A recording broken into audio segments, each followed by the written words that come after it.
Sam, welcome to the Evolve podcast. Thanks for being here. For everyone who doesn't know Sam, Sam is what's known as a serial entrepreneur. He also goes by Mr. Preneur, one of his nicknames that he picked up through all the businesses that he runs here in Richmond, starting with Richmond Bubble Soccer. He eventually opened up Enzo Media Firm, which has been thriving. I used to work for them, and I can speak very highly of them. And also some other businesses through the pandemic, helping out teachers with virtual learning and even more. So Sam, that's a high-level overview of what you do. Can you get into the more specifics of what you do in a day-to-day? Yeah, for sure. Number one, appreciate you having me on, man. Yeah. It's great to see your success and everything that you have going on. Been following you. I haven't talked to you since you've been a married man, so congrats on that. Yeah, thank you.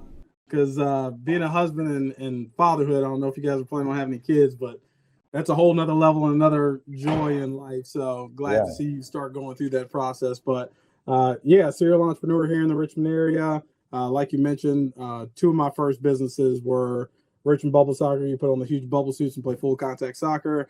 Had that business for about 7 years. Then I had a valet laundry service called Cycle. Our clients literally just dumped the dirty laundry outside the doorstep. We picked it up, brought it back to them in 48 hours.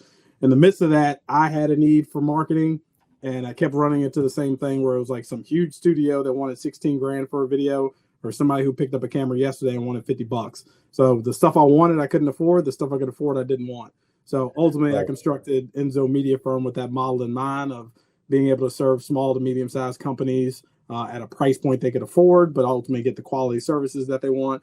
So with that, we do social media management, video production, photography, website design, drone services. We have a wedding division, which I actually just separated off into its own LLC a couple of months ago. Mm-hmm. And we also provide podcasting services. Outside of that, my other brand, Mr. Preneur, that's where I generate revenue through my public speaking. I released a book in 2014 after a couple of years of being an entrepreneur, and then I also do one-on-one coaching with entrepreneurs as well under that brand. I'm part of the ownership team of Synapse. It's a networking organization that has a large focus on nonprofits. Right. And then I started two new businesses at the start of this year. One was Warren Investment. For the longest time, if anybody listening to this, if you take one thing away from me, take this: own as much property as you possibly can. You get a little bit more in depth with that. You start figuring out how to use OPM, other people's money. But at the start of this year, I've been sitting around saying I was going to invest in real estate for the longest time. And this year I finally took the jump. So I have two residential properties in Petersburg area, working on a deal in New Kent, and just coming back from Turks and Caicos. I'm actually looking at some property in Turks and Caicos, which is way cheaper than people would probably think. So I got that new business. And then my last new business that I started this year was Legacy Vending. So we're a vending machine company, which vending machines are on a dramatic rise right now. And the thing that's different with our model is that each machine is sponsored by a for-profit company, which basically takes care of the cost that we need to get a machine. And then on the back end of that, they sponsor a nonprofit organization that they want to donate to. And 10% of that revenue goes to a nonprofit each month. So it's a model where we really don't have to have the capital up front. OPM, we're using other people's money, and that immediately puts us in a cash flow positive situation. Incredible. What a portfolio. There's so much going on there, a lot to unpack.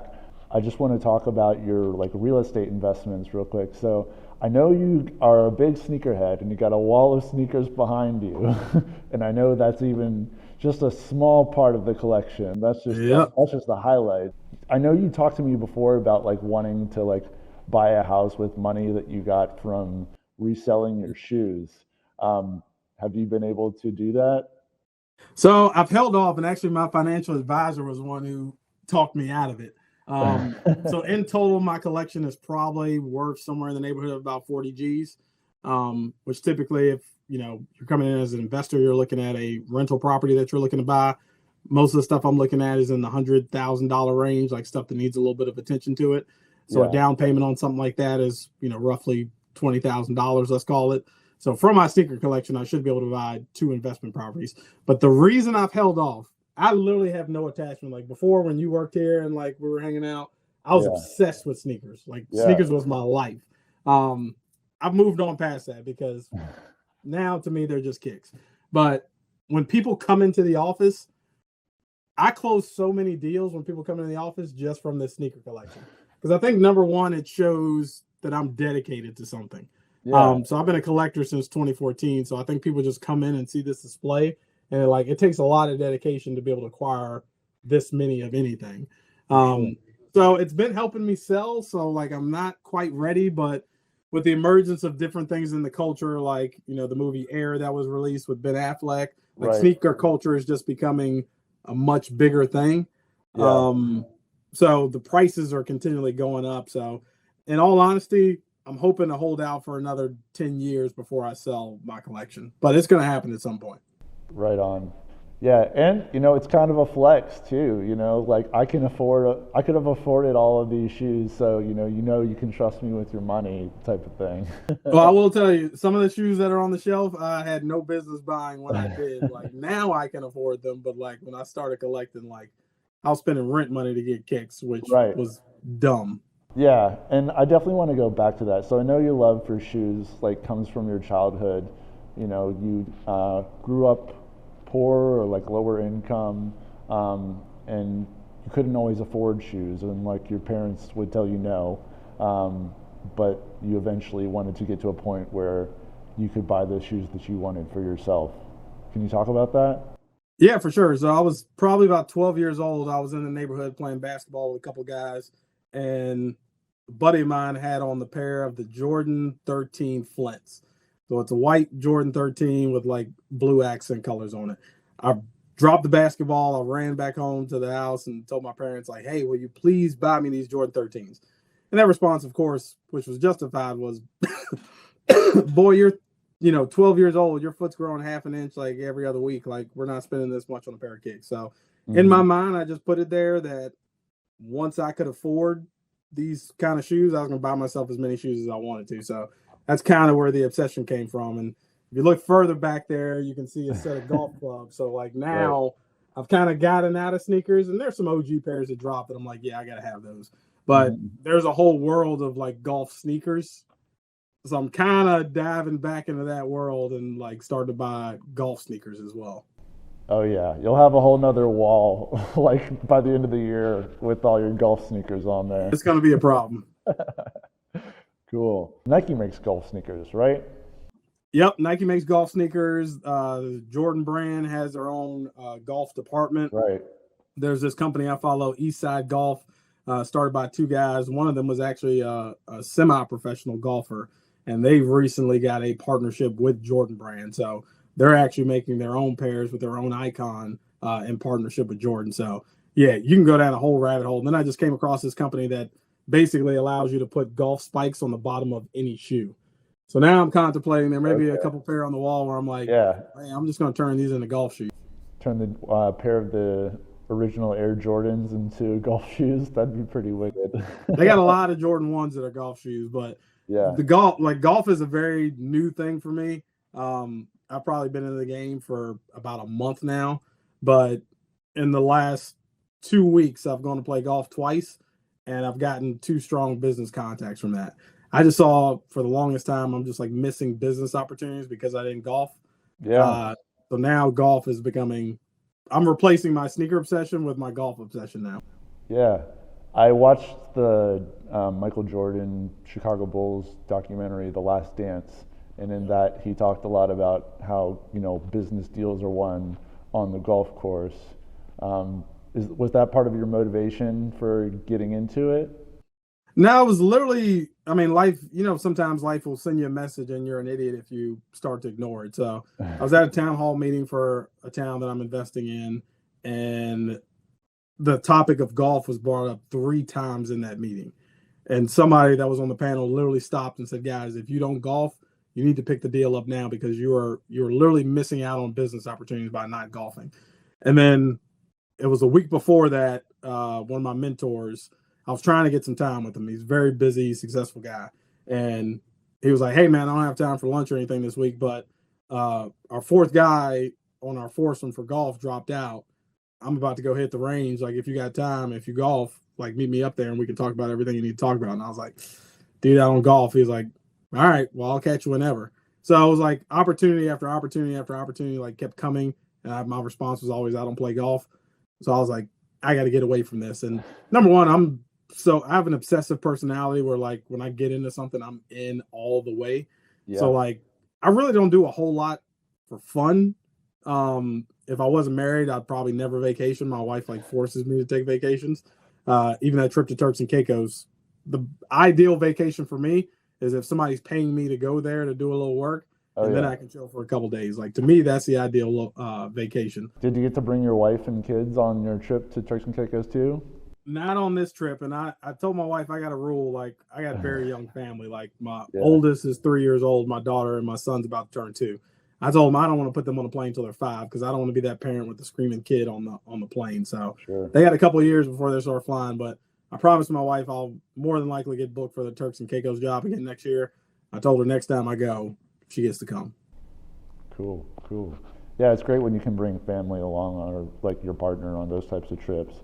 You know, I don't have kids. I don't think I'm gonna have kids, but it is nice when you can extend that invitation to your loved ones. If you're not going to have kids, man, I can tell you right now, you're going to save a lot of money. Yeah, well, I have a dog, so she costs some money, but definitely not as much as a kid. And just going back to your sneaker collection for a little bit, I think that decision that you made when you were 12 years old, to chase after that shoe that you wanted definitely speaks to your ambition in business as well, and it's really inspirational. Yeah, I think to accomplish anything, you have to be obsessed with it. Like you have to be like, when I go home at night and I'm dreaming my dreams, I'm dreaming about the next deal that I'm going to close. Like you look at anybody at a extremely high level, like we talked about Michael Jordan. You look at Kobe Bryant. So like you look at people like that. You look at Steve Jobs. Like anybody at any large successful level, it just consumed them for a period of time in their life. Right. And if you don't have something that you're working on that you're not absolutely obsessed with, like it is so hard. Like I probably should be taking more time off of work than I do. But if I'm gone from here and it's Tuesday at 1:00, I'm thinking about what I could be doing, like to keep furthering myself. So if you don't have a obsessive personality, those are the people that generally don't find success as entrepreneurs. Yeah. How do you navigate that, like prioritizing your businesses versus prioritizing your family and your relationship with your wife?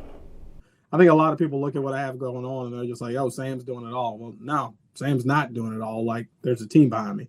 Like before we started recording, you mentioned like right now I'm hiring a manager to handle my speaking engagements. Like I'm constantly looking to add to the team because I heard P. Diddy say this one time, Puff Daddy. He's like, the hustle is hiring other people to do the stuff that you don't want to do. Like that's the game. Like ultimately longevity for me is I just want to teach and be a public speaker. Like it's fun for me to develop businesses and do this and that, but like my ultimate passion is just, doing the public speaking. So I got to pull as many people in to the system that allows me to focus on those things that I really want to do. But typically, to answer your question, like weekends are typically off market for me. Like it's rare that I'll do something work wise on the weekend. That time is for my family. I may run over a little bit here today, but typically I'm home every night, no later than 6:00. And I get that time to focus with my kids, with my wife. She typically will go to bed a little bit earlier than I do. So I may get a couple emails out or work on a proposal or something like that after she goes to sleep. But 5:00, that alarm goes off. I'm getting up for the gym and I'm ready to do it again. Yeah. And I know you're very active in the gym as well. What sort of workouts have you been doing lately?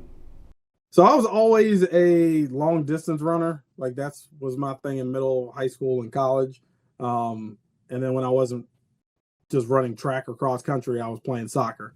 So obviously you're just doing nothing but running in soccer. So I have a goal to get back in a half marathon shape again. I see you've been doing like some Ironman competitions and things like that. Well, I haven't done an Ironman, but I did my first triathlon in April. Yeah, I want to build up. I want to build up to that for sure. I would 100% do a triathlon, but I am not a strong swimmer whatsoever. Like, I could deal with the biking and I could deal with the running. Yeah. I would drown if I had to swim 2 miles. Like, there's no way I'd survive. Right now for me, like, it's mainly, I have a trainer friend. He sent me like a workout sheet. I primarily focus on weightlifting. But I heard this stat from somebody on a podcast the other day. He said, I think it was something stunning, like 90% of people past the age of 30, will never sprint again in their life. That's a crazy thing to hear, that unless you're getting chased by the police or somebody trying to rob you or something like that, most adults are never going to sprint again in their life. And I look at entrepreneurship as a sport. Like, you got to be in shape to play this game, because mentally it can take a toll on you. And then just being a father too, like, you know, my kids are crawling all over me all the time and want me to throw them up to the ceiling and all that other kind of stuff. And like, I have to make sure I'm in good shape. And my wife's a stay-at-home mom, so like, I'm the source of income. If I'm not healthy, if I'm not taking care of me, and also I don't want to achieve all the things that I'm looking to achieve and not be able to enjoy it because of my health. So it wasn't something that I've always made a priority. There was a period of time of building a business where I just let my health go to crap. Like, during COVID, I probably gained 20 pounds. And then finally I looked up in the mirror one day, and that's a good thing about having the right circle around you. I'm not even sure if it was me looking in the mirror. I think one of my best friends just looked at me one day like, dog, your ass got fat, man. I'm the type of person, if you give me that kind of feedback, I don't take offense to it at all. Cause like, this is a guy I used to work out with all the time. I don't take offense to something like that at all. Like, if I'm slacking or if I'm not doing something that I should be doing, if I'm not reaching my full potential, that's why I keep certain people around me, is because they're going to be honest and truthful with me. I don't need a bunch of yes men around me. Who is that person for you? Do you want to shout him out? Yeah, my best friend, Javon Coker. He's also my financial advisor. So y'all holler at him if you have any financial or insurance needs. He's also a real estate investor as well. And at some point we'll end up doing some sort of deal together, but he's entrepreneurs need other friends who are entrepreneurs, because the average person doesn't understand what we go through. Yeah, I agree with that 100%. You know, I think it's important for creatives too, even if you're not, you know, the lead entrepreneur, whatever brand or business you represent, it's always good to have people, you know, around you who you know, admire and aspire to be like, and to hold you accountable, you know, like you said, to being the best version of yourself, whatever that means for you. Yep. And it's really great that you have that work-life balance between all of the businesses that you run, and, you know, making sure you spend time with your family too. And, you know, health is part of that. You know, you got to take care of yourself so you can show up more effectively for your family as well as for all of your employees and your clients. So 100%. And I don't think there's anything true. Like, I don't think there's ever a true balance of work life. Like, one of those is always going to be tilting one way or the other. Like, so when, just again, using the Turks and Caicos trip, because that's the most recent thing. Like, I was out of town for 3-4 days. So, and that was during the week. So that took away the normal time that I would get with my family. Like, come in August, I have a conference I'm going to in Atlanta, Georgia for 3 days. So there are things that I have to find time to balance, quote unquote. So that may mean, like, hey, if I know I'm going to be out of town at a conference for 3 days, I may take 1 day off during the week or half a day off during the week to go spend some time with my family because they haven't seen me for a while. Yeah, it ebbs and flows, right? As it should. You know, I've had similar experiences as well, you know, with like trying to produce this podcast, right? As you know, producing a podcast of your own, like, it's a lot of work, and I'm sure you have other people that help you out with that, you know, as part of your business with Enzo Media Firm. But when you're doing it by yourself, you know, it's quite a lot of time management and, you know, organizing and scheduling, rescheduling sometimes, and, you know, you really have to, you know, do what needs to be done in order to put the product out. And so my point being that, like, sometimes things have to fall by the wayside. Like, you know, am not getting to go to the gym as much when I'm producing the podcast because I have to spend time interviewing people, which I love to do, but it's like a temporary shift in priorities. Oh yeah, and it's all about. I think for me, I've been good at like spotting the life hacks. So, say for instance, like I'm just picking up golf. I don't have time to go play golf with somebody all the time. Like you're playing a full 18. You're out there for 5 hours. Yeah, it could be a full day. Right. Yeah, but if you can sort of see right here, I have a small putting green in my office. Mm-hmm. So when I'm on phone calls with people, I'm able to sit over here and work on my short game while I'm doing stuff like that. Getting a haircut, like a barber that I work with, I actually barter with them and do some video work in exchange for my haircuts. I've talked them into coming to my office to actually give me haircuts versus me having to drive all the way over to his shop to get stuff done. So that way, there are times where he's in here cutting my hair and I'm meeting with my executive team going through the list of like our clients for the week. So it's like when you can find those life hacks with different things. So, between health and family. Yeah. So I just recently started this new thing with my family where my wife got this expensive like stroller for the kids. Mm-hmm. Now they're getting a little bit bigger. They were outgrowing one of the other ones and they love being outside. So today, when I leave here and get off this podcast with you, when I get home, I had to skip the gym this morning. So when I go home, we're going to do a 1.5 mile loop around our neighborhood. I'm going to get my steps in. I'm getting time with the family. Like you're just always trying to find those things to life hack. Like going back to golf, like it's more the networking for me that drew me to golf. Mm-hmm. But at the same time, like I need this for my mental clarity to be outside, do something fun. But I'm knocking out 2 birds with 1 stone. So anytime you can figure out like how can I ultimately do 2 things at one time, like that's one of my favorite things to figure out what my schedule is.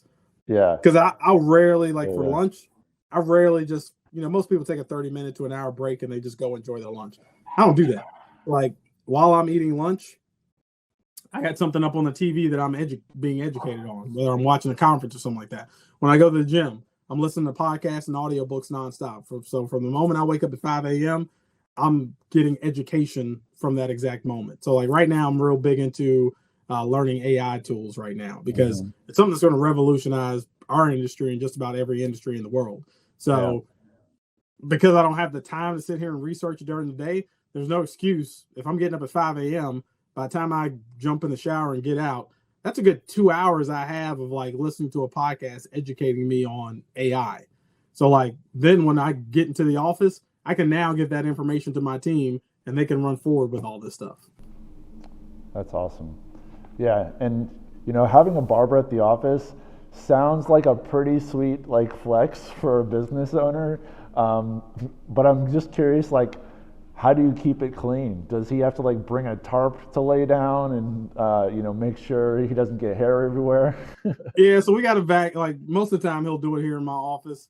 But we got a vacuum here. Like the cleaning company just leaves a vacuum here.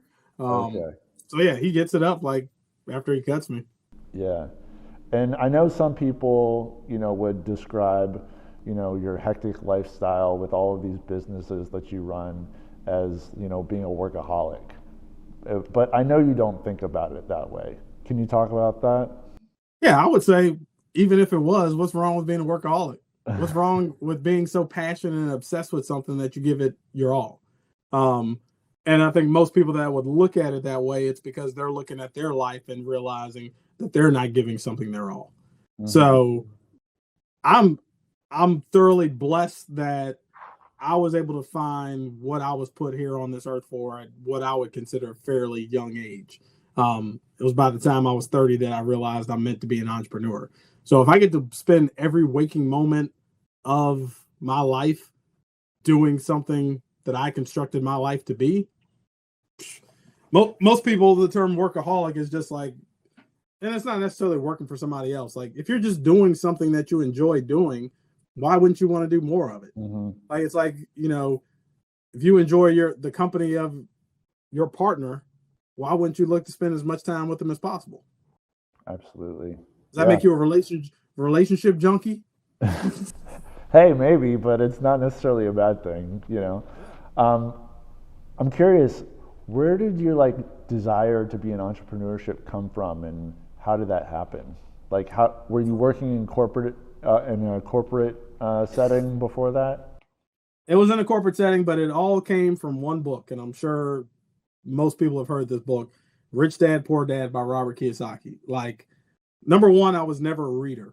So I got involved in network marketing like right after college, which I tell people all the time, like, because I still get approached about network marketing, which is funny because their pitch is exactly the way it was a decade ago. Mm-hmm. Like, I was in Walmart the other day, like picking up something. And this guy came up to me. He's like, "Hey man, you look real familiar. Were you in the military?"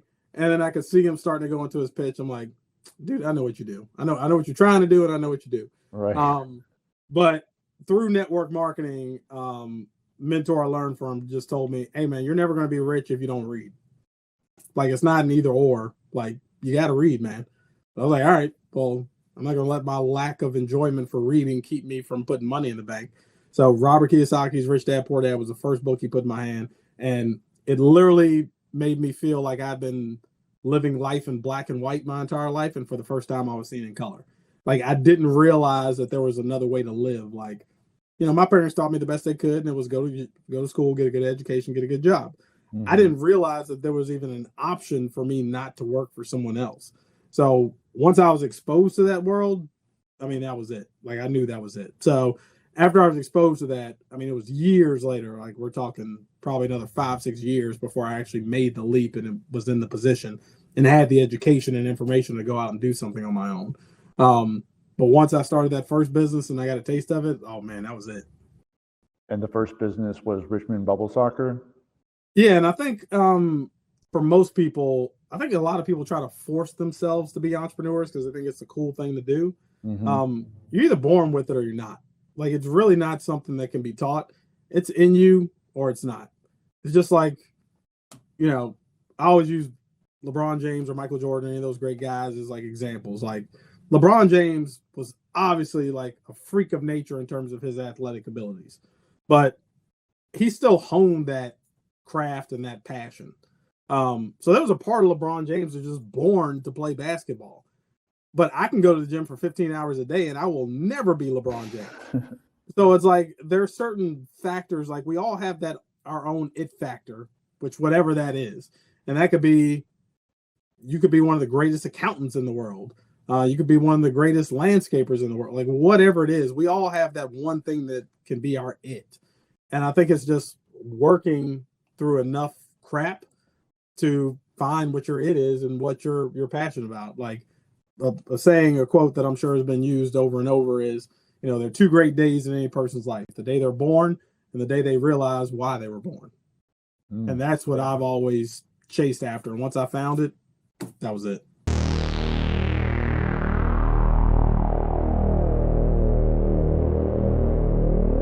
Thanks for watching Evolved Podcast.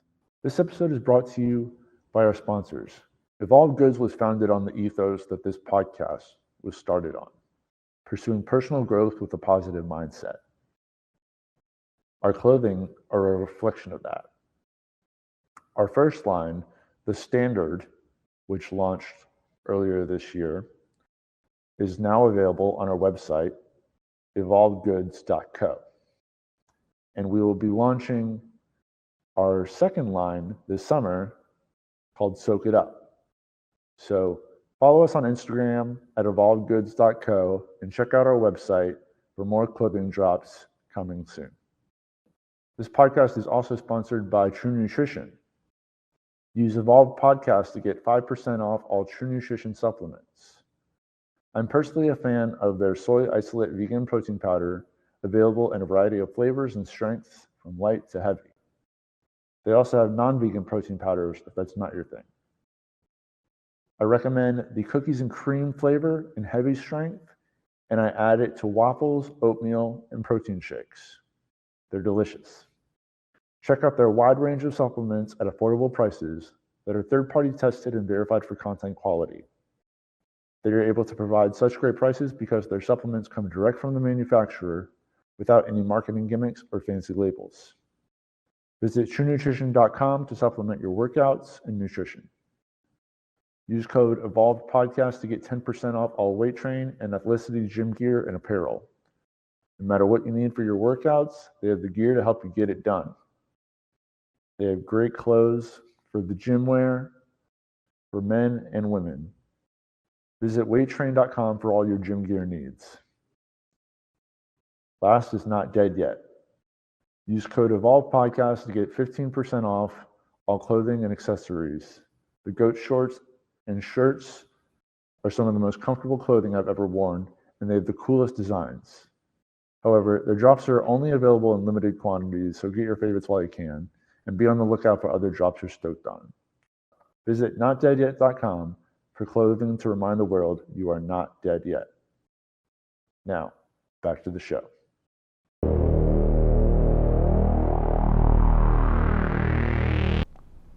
So why do you feel like you were born to be an entrepreneur? I don't feel I have a choice. Like it's literally the thing that I love to do. Like the thought of taking something that didn't exist and making it into something that has evolved into its own brand, that employs people, that provides a product or service to individuals. Like it's just a crazy thing that, like, you know, I'm not college educated in any of the spaces that I work in. Like I didn't know anything about vending machines or laundry services or plastic bubble suits or even marketing. Like I tell everybody I graduated summa cum laude from YouTube University. Like I just went online and studied everything I could about this field. And it's that itch that you just can't describe. Like there is nothing else that you could pay me to do that I would enjoy doing this much. Like nothing. Is there great YouTube content on vending machines? There is not, and I'm about to go ham with this. So 2 things right now I'm noticing from my content, and you'll see my content not go all over the place, but I'm always trying different things. 2 things that I'm getting the most views on right now. Any content I do on vending machine businesses and any content that I do on golfing. Right now, over the course of the last quarter, those numbers have been higher than anything else that I put together. What do you attribute that to? Well, number one, in the vending machine space, there is an extreme lack of knowledge. So the majority of people who start up a vending machine business just think, oh, well, I'll get this passive income, which quite honestly, there's no such thing as passive income. Like you're always working for it one way or the other. But I'll get this passive income. I'll just put a machine here and I'll walk away and I'll just make insane amount of money each month. Doesn't work that way.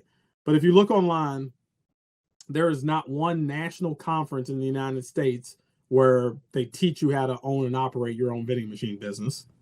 There are a couple guys here and there that are putting out content that have been very successful in this space, but like there's no training program for vending machines. Just the fact that there's no conference for vending machines, trust and believe that I'm working on something right now. But I have that's going to be another leg. I'm always looking at streams of income per business. So in the vending machine business, I see at least 3 streams of income that we're going to be able to generate there.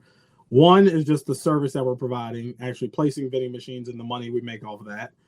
2, a training program, which can be me and my business partner via Zoom with people coaching them anywhere in the world, or it can be conferences and workshops and things like that that we're going to be putting on. Or 3, the people who want to start their own vending machine business but have a lack of knowledge and or capital. So we're working on a model where our team owns the vending machines. We handle the legal stuff on the back end, insurances, all that other kind of stuff. We'll deal with the paperwork and credit card processing and all that stuff. You just fill the machines and keep the clients happy. So you get a percentage of the profits of everything that go out. So you can be your own entrepreneur. We're just going to handle everything on the back end. And so I see a lot happening there. On the golf side, I attribute it to a couple things. One, golf saw a huge spike during COVID. There was literally nothing we could do like lock in. But if you happen to get in your car during lock-in and you drove past the golf course, there were guys all over the golf course. Right, because it's outside. Yeah. You're social distancing. Like if you're playing a hole, somebody can't be right there with you. So a bunch of guys just started picking up the game of golf. And number 2, if you're following DJ Khaled on Instagram, he is all in on golf. Like he's been golfing consistently for the last 2 years. I have a sneaky suspicion he paid a coach about $100,000 to get his game right because he is playing too well for somebody who just picked the game up. Right. But he has put he was on the cover of Golf Digest the other month. You got companies like Eastside Golf, where there's two black guys who are trying to change the culture and the style of golfing. So now it's becoming more inclusive to everybody, no matter what you look like. So when you have a big influencer like that, like pushing golfing, and now the hashtag is Let's Go Golfing, like you're starting to see a spike in all this stuff. So people are just searching online more for golfing and vending machines. So I try to keep my content in line. I'm not falling away from like the marketing content I put out, the stuff on entrepreneurship. I'm just statistically looking at the numbers of the videos that I put out and see statistically I'm getting more views and engagement on golf and vending machine content. I didn't know that about DJ Khaled. That's another reason why you should have connected with him in Turks and Caicos, you know. I'm so pissed he's there now and I'm not. Like, and one of the guys that we shot there with, he owns a boating company. I talked to him earlier today, and DJ Khaled was on one of his boats for like 3 hours on Sunday. Oh, wow. That's crazy. I'm like, dude, I need the stories, man. Give me the tea. Have you hit him up on Instagram? I ain't there yet, but I will say, like, the brand that I keep name dropping, Eastside Golf, I didn't reach out to this guy. One of the founders found me on Instagram and started following me. Oh, cool. And I'm like, holy crap. Like, this was huge for me. Yeah. So I took a chance. He's got his brand has a lot more followers. He as an individual has like 22,000 followers on Instagram. So I took a chance. I was like, let me message this brother and see if he sees this message. And sure enough, he messaged me back. And I'm like, I told one of my friends, I'm like, because he's a golfer too. I'm like, dude, I'm gonna get us in front of Eastside Golf. We're gonna be doing a deal. That's amazing. Yeah, I definitely think you can make it happen. You know, the stars are aligning as we speak. Yeah. So, you know, you have this busy entrepreneurial lifestyle, and you know, right now things are going great. I know they haven't always gone great for you. And in fact, you were homeless at one point. Can you go back and talk about that journey from being homeless to where you are now? So I was almost homeless. Okay. So I made the plan. This was right when I started bubble soccer and cycle. So I quit my day job just because once I got the bug for entrepreneurship, I literally could not stomach going to a 9-to-5 anymore. Like I just could not take it anymore. Mm-hmm. And I made an idiotic decision. Some tell me it's obviously worked out for the better, but at that time, like I didn't have the financial standing to support myself like that. I figured it out. Luckily, Uber had just started in Richmond. So I did the application. I was Ubering for like a good year and a half. But like the cool thing then was nobody was Ubering like they are today. Like everybody and their grandma's an Uber driver now. Back then, I could go out on a Saturday and make $500. So I was like, I can make my own schedule and make $500 on the weekend, like $1,000 doing Friday and Saturday night. Like, yeah, this is more money than what I'm making at my day job. Like, shoot, yeah, I'll do this all the time. But that moment came where I quit my day job. I had these two businesses. Really weren't making much money at the time. Bubble Soccer was making a little something, but the laundry business hadn't kicked off yet. And rent was due.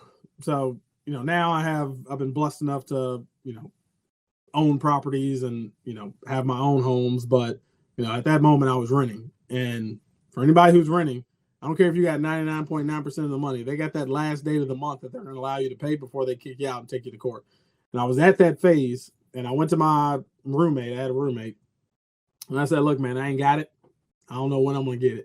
So I'll go on Craigslist. I'll get you. This is when Craigslist was big. I'll go on Craigslist and get your roommate. I'll have somebody here within the next week. But I'm planning on sleeping in my car. The one thing I knew I could continue to afford was my $10 gym membership at Gold's Gym. So I was like, at least I have a place to shower every day. And my car was big enough where I could put the back seats down and I could fully stretch out. It was like a queen size bed in the back. I hit up a couple friends and I said, hey, is it cool if I stash some clothes at your house? So no matter what side of town I was on, if I was doing a bubble soccer event and needed a t-shirt and shorts, I had somewhere to go to change clothes real quick. If I had a business meeting, I could go to this guy's house and I had my suits there, whatever the case was. This was before you had your office, right? Yeah, if I had an office, I'd been sleeping in the office, for sure. So I went to my roommate and he said, man, I'm not going to have that happen to you. And I was set, like, no, dude, like, I'm not going to be a burden. I'm not going to owe anybody anything. Like, if I can't pay by next week, I'm out of here. So it literally came down to the day that they were going to at least kicked me out. And I got this random phone call from somebody and said, "Hey, Mr. Anderson, you may not remember me, but you gave my company a quote for your services about 5 months ago. We didn't want you then, but we want you now. Who do I write the check out to?" And it was more than enough that I needed to cover my expenses for my apartment. And since that moment, there have been ups and downs, but like it's steadily been rising up. I think that was God, the universe testing me and saying, "Hey, do you really want to be an entrepreneur, or are you just playing like you want to be an entrepreneur?" But since I had made that leap of faith and fully committed to sleeping in my vehicle, I think I was blessed at that moment. So since then, I haven't looked back. There have definitely been some times as recent as a year ago where I cut my salary off for about 3 months to make sure one of my staff I didn't have to let go. And now to date, we're closing. Back in the day when I got this started up, if somebody paid me $500 for a video shoot, I was ecstatic. Now we're just about to close a deal that's worth $150,000. So, awesome. And the bigger you grow the team, the more obstacles, like Biggie Smalls online, more money, more problems. Like just because more money's coming in, I ain't getting all that. Like that means a bigger team and more personalities and different things that I have to deal with. It just creates other issues. But yeah, I was almost homeless, but I think that was the universe testing me saying, "Hey, let's see if you really want this." Right. And building the team also creates more opportunity for what you're able to do, with the people that you have to support you, right? 100%. Yeah. Well, I'm glad you didn't get homeless, and things have been continuing to improve since then. I think, with the pandemic, you guys really thrived too, right? Yeah. So number one, thank God for the PPP loan, because I would have found a way to work it out, but it would have been really hard. So that PPP loan, I think, it was somewhere in the neighborhood of like $20K, $25K that we got from that, which the loan was forgiven. We didn't have to pay it back. So that worked out even better in our favor, but we made a pivot. So clients still needed to market themselves, probably even more because everybody was at home and just on their phones. Like we literally could not do anything. So I jumped in our studio, made a quick video and told everybody, in terms of our client base, "Hey, you film your own stuff, and here's a video on how I need you to set it up. You film everything, you email it over to us, and we're going to continue to make awesome video content for you." And that got us through that period where I had enough clients sending us content that they shot on their iPhone that we could juice up and make some good stuff. And then I went out publicly with that, like putting that on our social media, like, "Hey, we're all stuck at home. There is never going to be a better time for you to market yourself than now." Because if people are on their cell phones an average of 5 hours a day pre-COVID, they're on their phones double that amount of time now. So if you're not popping up in their news feed, you are missing out on some prime time to brand yourself. So luckily that pitch that we came up with brought us more clients. It kept on the clients that we had previously been working with. And there were some larger clients that were paying us that, those substantial monthly checks, like we're keeping things afloat. But yeah, it was some pivoting in that period, but luckily we got through it. Not every business owner can say the same thing. And I'm blessed to say that, I've been in business for myself for almost 10 years, coming at the start of the new year in 2024. Most businesses fail within the first year. And then a vast majority of them fail within the first 3 years. So the fact that I've made it 10 years, I can tell you, number one, it ain't because I'm the smartest guy. It's just simply because I'm not willing to quit. I will outwork anybody. So your work ethic, that would be what you attribute your overall success to across all of your business? There are so many different factors in business that I can't control, but I can always control what time of day I wake up and how much effort I put in throughout any given day. That is the one thing that is for sure certain. And I'm always looking at it like I got the crown and somebody else is coming behind me trying to get it. So I take joy in the fact that, like, there's some holidays I consider kind of BS, like, Columbus Day. Like, we all know he didn't discover anything. There are already people here. I'm not taking the whole day off to celebrate Columbus Day. Does my staff get the day off for Columbus Day? 100%. But guess what? El Presidente is in here by 8 a.m. just like he would any other day, and I'm working till at least 5. But the average entrepreneur is probably not doing that. They're like, oh, well, the banks are closed. Well, I'm not working. So I'm always looking for that little extra. That's why I get up at 5 a.m. That's not because I enjoy getting up at 5 a.m. I hate it.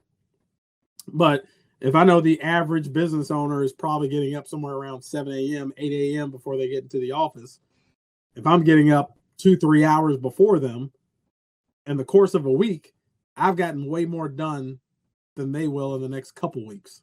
Yeah, and I want to talk about that, your 5 a.m. morning routine. So when you are getting up, what do you typically do to get your day started? So as soon as the alarm goes up, I try my damnedest not to hit snooze. And I'd be lying to you if I told you it's not a struggle. It is. Yeah. But by the time that second snooze alarm goes off at 10 minutes after, I got to be up. Like, there's no negotiating that. Second I get up, put my AirPods on because, of course, my wife and kids are still sleeping. Put my AirPods on while I'm getting changed for the gym. I'm listening to an audiobook or I'm listening to a podcast. Get the gym clothes on, jump in the car. I'm listening to audiobook or podcast while I'm going to the gym. When I'm at the gym, I'm not bumping Kanye West. I'm not bumping Drake, right? I'm listening to audiobooks or podcasts. So I'm working out for an hour, hour and a half, educating myself the whole time. I get home. Everybody in the house, at least my wife and at least one kid, is up by that time. So I got to jump in the shower. I got a Bluetooth speaker in our bathroom. Connect that to my cell phone while I'm showering, shaving, getting ready. I'm listening to an audio book or podcast. Sometimes I have breakfast with the kids. I'm really not a breakfast person during the week. I eat breakfast on the weekends, but during the week, I typically don't. I typically like to be out of the house by 7:30 a.m. Jump in the car. Second I get in the car, not bumping Kanye West or Drake.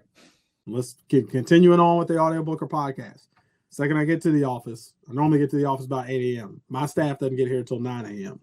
So every single morning, I'm either editing a piece of content for me to put out first thing in the morning, no later than 9 a.m., or I'm going in the studio and I'm recording something. And I got a huge list of topics and content for me to always film. Mm-hmm. So roughly by 8:45, I've shot a video, I've edited a video, and I've got it posted on all my major platforms.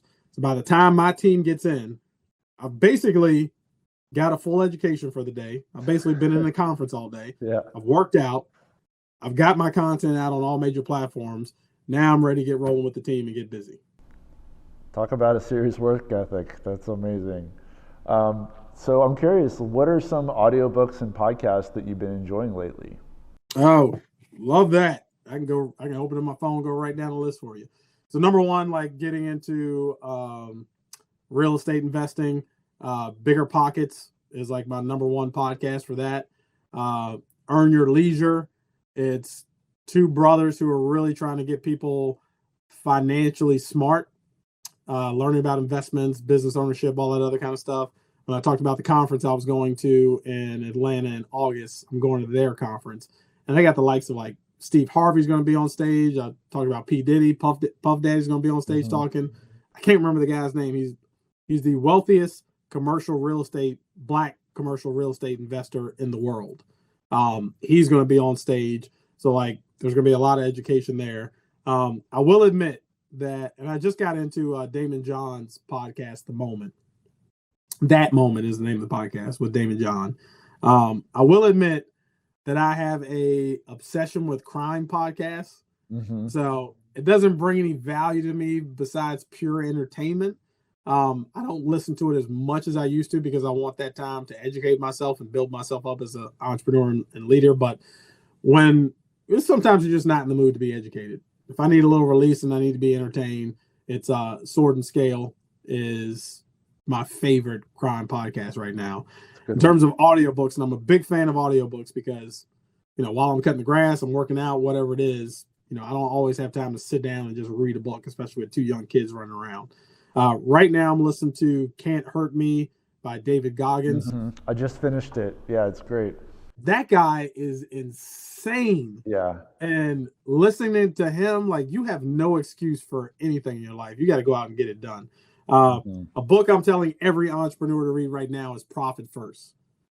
Okay. It will set you up because oftentimes we are working for the business instead of the business working for us. Because there have been months where I'm like, dude, we killed it. This is our biggest month in sales.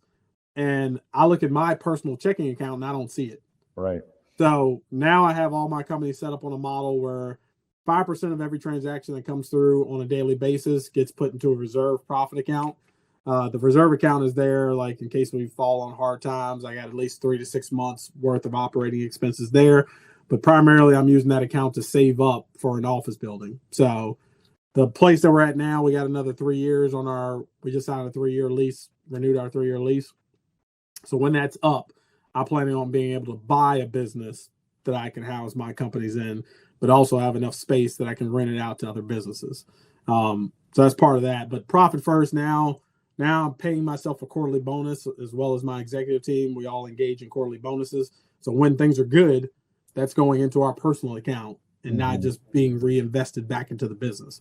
But there are other accounts I have, like, accounts just for equipment and gear and travel and all this other stuff.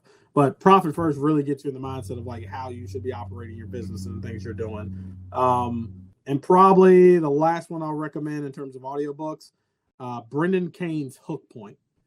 So whether you're an entrepreneur or anybody, if you have a brand, you need to read this book or listen to the audiobook, because he talks about the hook point is, say it's a video. It's the first 3 seconds of your video.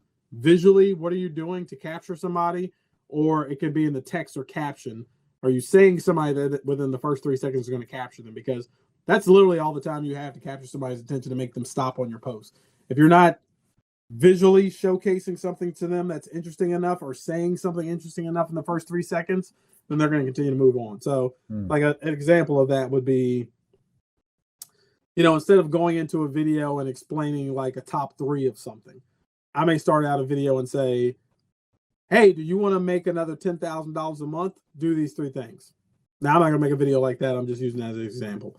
But that's just going to capture somebody who's like, well, damn, I want to make another 10 grand a month. Like, show me how. Yeah. You got to have that hook point. And you see it all the time, on Instagram and TikTok, for the people that are doing it well, the people that do it professionally, you want that attention-grabbing headline or that clip that's like a hot take, but, it draws the viewer in to, really see what it's about. Or, just share the clip and then go on with their lives. But it still gets that engagement. Yeah, you think about a movie trailer. Yeah. Any movie that you've gone to the theater to see, I guarantee you they hooked you with that trailer in the first 3 seconds. Like my podcast, like when I put out a podcast, it's edited in a manner that's meant to grab the listener's attention. Like we take a segment out of the middle of the podcast, put it on the front end, hook them with some gem of what we're giving that episode, then play the intro, then get into the episode. Because we have short attention spans. Like we've been trained over the last few years to only consume content in spurts. So if you're not capturing people in those first couple seconds, and the same thing goes with anything else. Like if you're prospecting a client, like you better say something pretty interesting in the first few seconds, otherwise they're going to walk past you. If you're prospecting a romantic relationship, like if you walk up to that girl and you ain't got the right pickup line, she's going to keep moving on. Yeah. You got to make sure that you're memorable. I think that's a really important part of it. Let's talk about your podcast before we wrap up. So it's called You Can't Afford Me, which is a catchy title in alignment with what we've just been talking about. And you talk with other entrepreneurs about their journey in business ownership and business development, right? Yep. And you're in like episode 25 now, you said? Yep, we'll be releasing episode 25 this week. And I've also started to do some mini episodes, but first let me go to the title. So the reason why I named it You Can't Afford Me is because when I quit my last form of employment, that's when I walked into my boss's office and told him. And it wasn't that he couldn't afford me financially. It was just that the things I was getting calls on and the business I was trying to do, like I just couldn't afford to spend my time there anymore. So I walked into his office and said, you can't afford me. And if you go on Amazon, like I wrote an ebook within the first year of me making that transition. So I named the book You Can't Afford Me.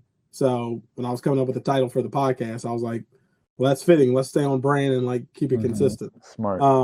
But yeah, biggest thing with podcasting right now, I want to encourage people, whether it's social media, video, podcasting, whatever it is, if you're trying to reach the next level, if you're trying to brand yourself, you need to spend more time focusing on creating content than you are consuming it.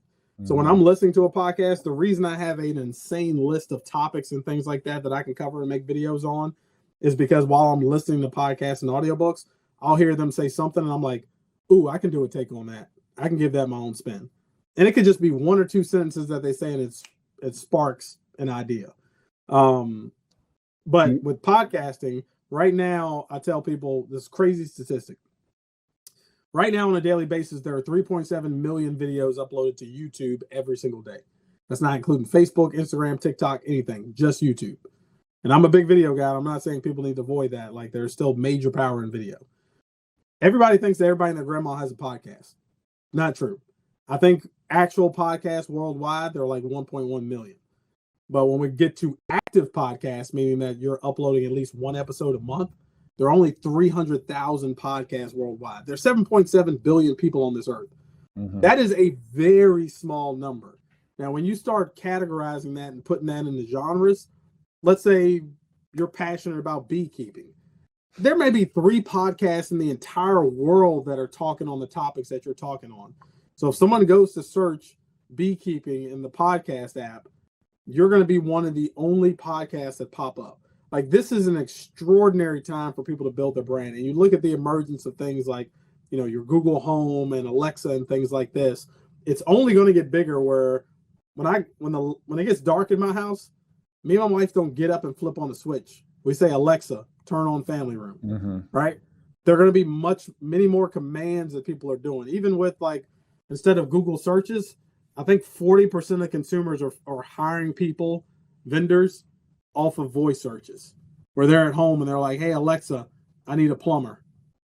And then it just reads out like the top 3 plumbers in the area. It's not necessarily the top 3 plumbers, it's the top 3 that are ranking.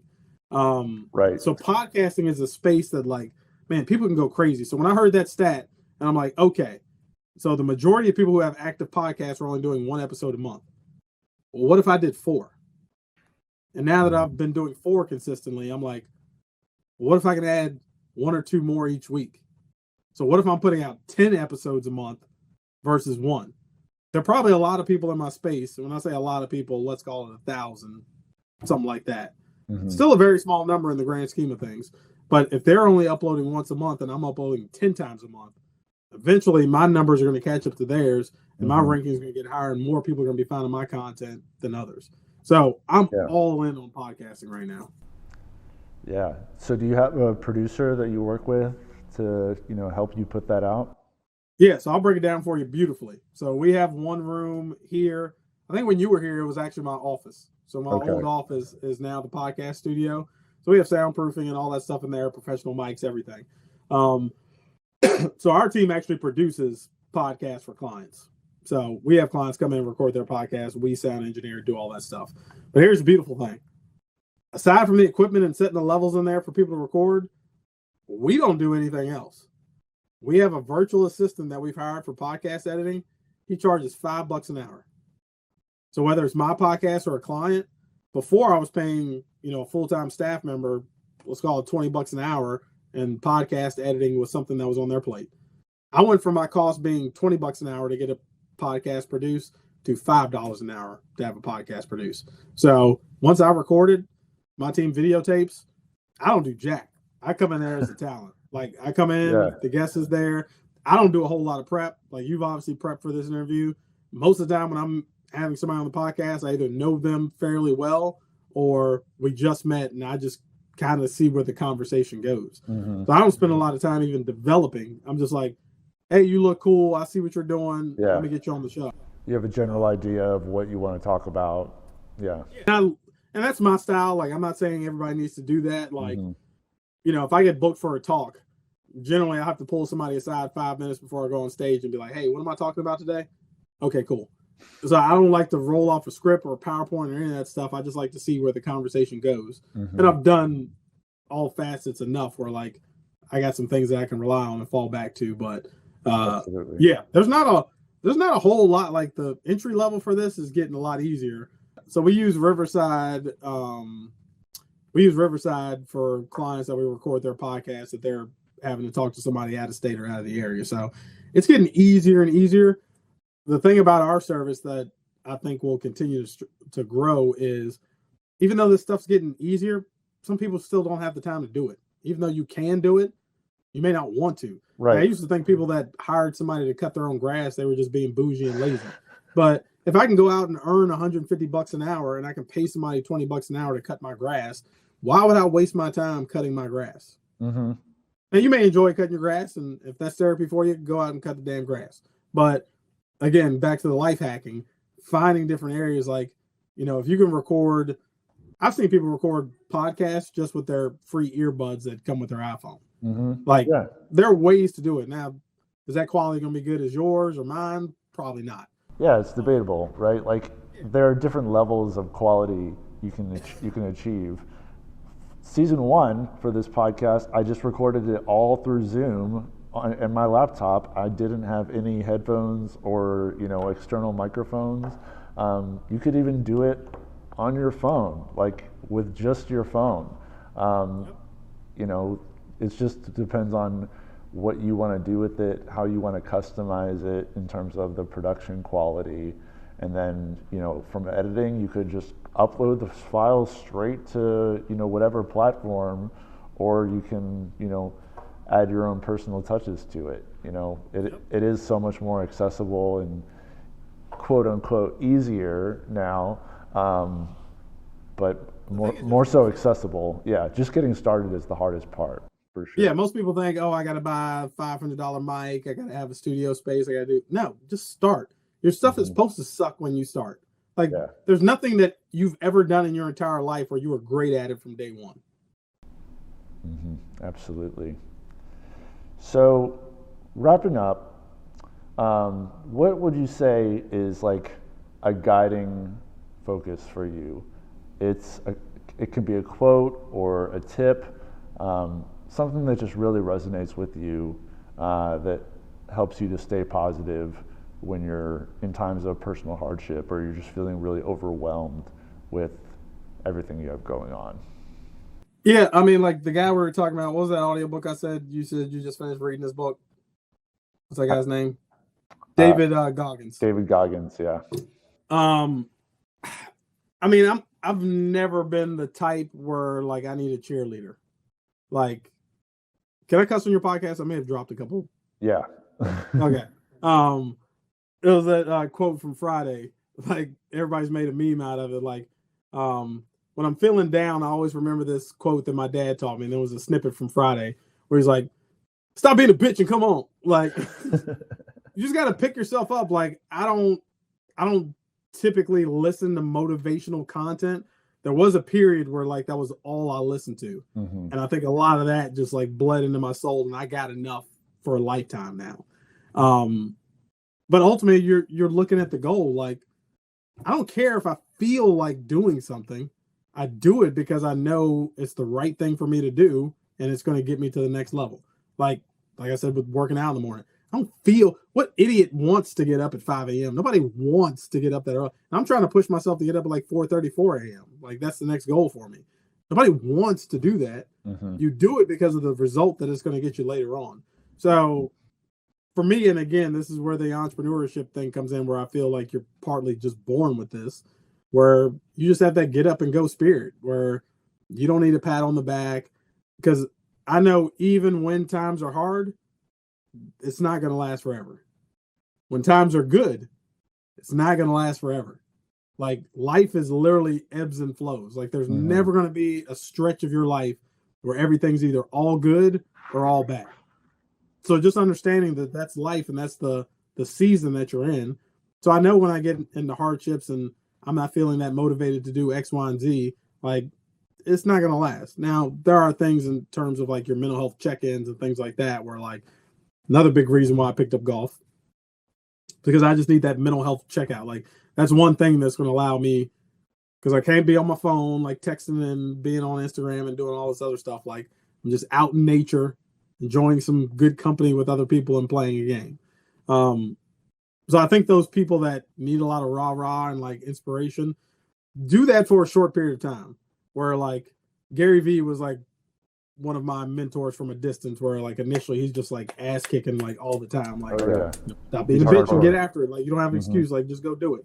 And then after a while, like you realize, well, Gary Vee's saying the same crap over and over again. Like I don't need to listen to his new episode. But I got enough of that in me now. So yeah, I'm sorry, that's probably not the answer you were looking for, but you do something to get enough of that in you where you don't need to be cheered on. Like if I never get an award or an accolade or anything, like I don't need that. Yeah, it kind of all goes back to Michael Jordan. Just do it. Yeah. Like Jordan wasn't looking for anybody. Like he had one goal in mind: win the championship. That's all he's focused on. And then he took very little time after winning a championship before he was thinking about training for the next championship. Like the goalpost is always moving forward because you're trying to be a better version of yourself than you were yesterday. So I don't have time, like even the successes or the failures, I don't have time to sit here and like reflect on that. Like there's something else I have to get done. Yeah, and you're a busy man, and I know that you have a lot to accomplish, and you'll accomplish even more because you have the motivation and the drive and the team to support you along the way. So stay tuned. The revolution will be televised. Well, thank you very much, Sam. It was great talking to you. Where can people connect with you if they want to follow along with you on your journey or check out some of the work that you're doing? Yeah, easiest way, Mr. Preneur on all social media platforms. Mr. Preneur, Preneur, Mr. Preneur on all platforms. Awesome. Thanks so much, Sam. Appreciate you, buddy. Thanks for watching Evolved Podcast. Follow at evolvedpodcast.co on Instagram for weekly updates. Subscribe to Evolved Podcast on YouTube, Spotify, and Apple Podcasts, and like your favorite episodes.